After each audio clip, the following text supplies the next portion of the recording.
Hello everyone, myself Tikam Meena, Assistant Professor Mathematics, government college Mandphiya. Last lecture में हम पढ़ रहे थे बीएससी पार्ट सेकंड का जो पेपर है वेक्टर कैलकुलस यानी सदिश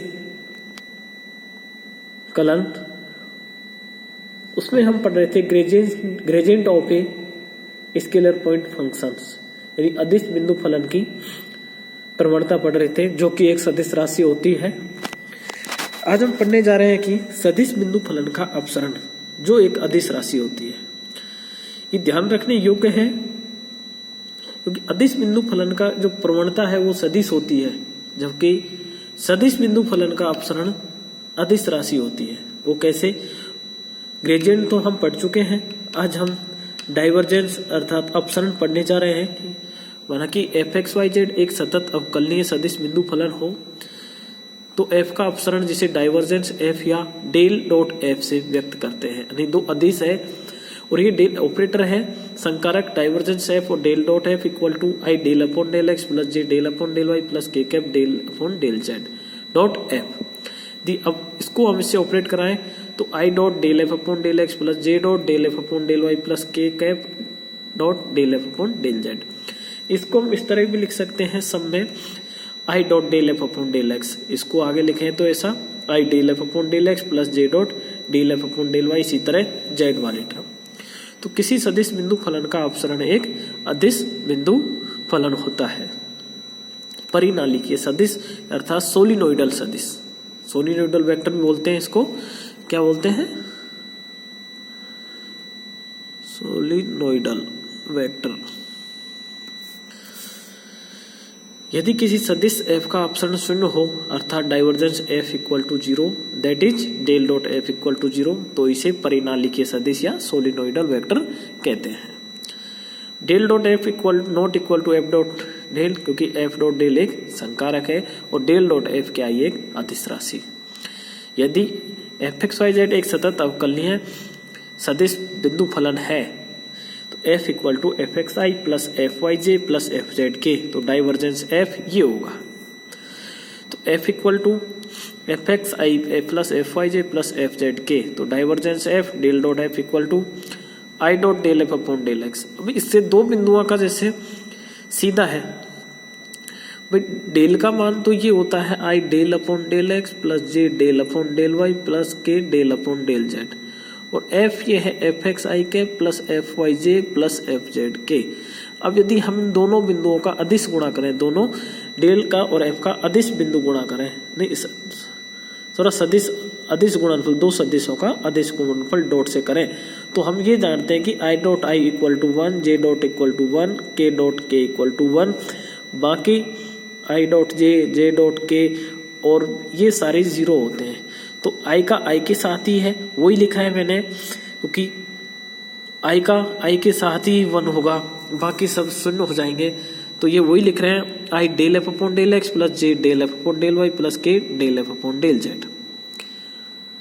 आगे इसको हम sum i dot del F upon del x भी लिख सकते हैं, sum del upon del x. अब f की वैल्यू क्या है? F x i k plus F Y J plus F Z के, तो i dot del F x upon del x I cap equal to del F x upon del X, क्योंकि I dot I 1 होता है।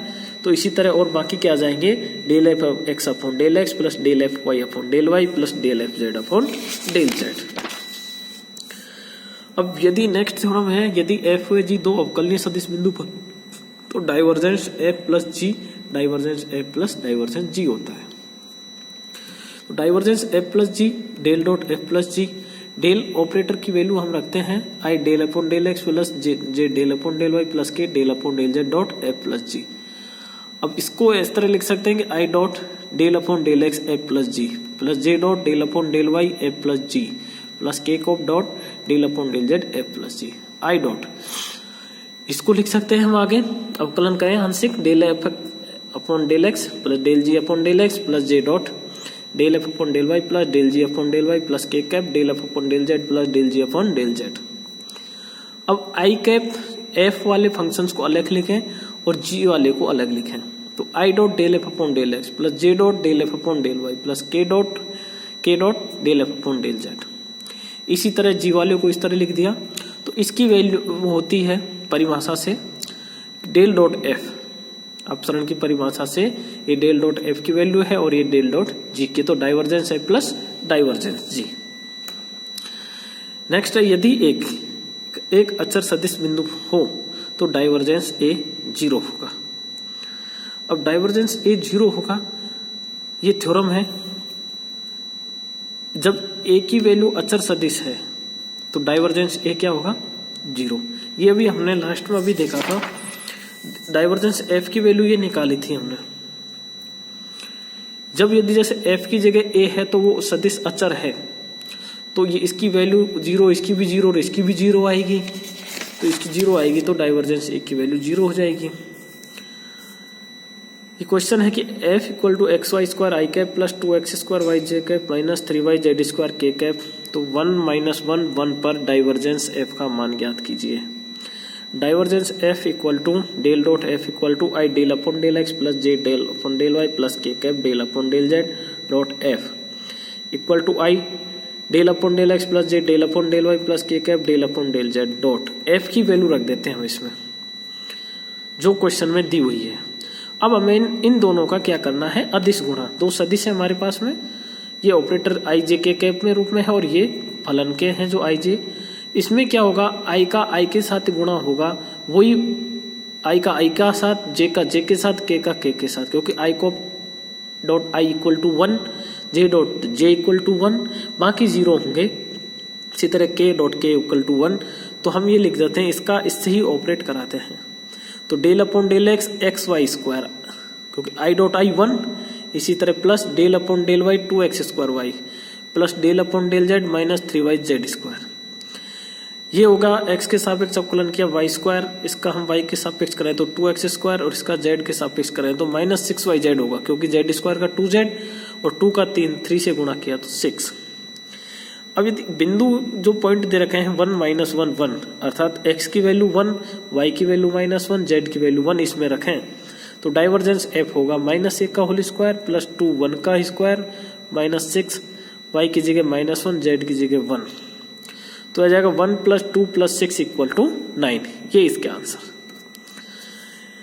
Next ऐसी question है कि यदि f दिया हुआ है ax plus 3y plus 4z i cap plus x minus 2y plus 3z j cap plus 3x plus 2y minus z k cap, ये परिनालिकीय सदिश है, तो a का मान ज्ञात कीजिए। इस क्वेश्चन को कैसे हल करेंगे, परिनालिकीय सदिश अर्थात सोलिनोइडल वेक्टर, इसकी प्रॉपर्टी होती है कि डाइवर्जेंस f 0 हो, तो अर्थात del dot f equal to 0।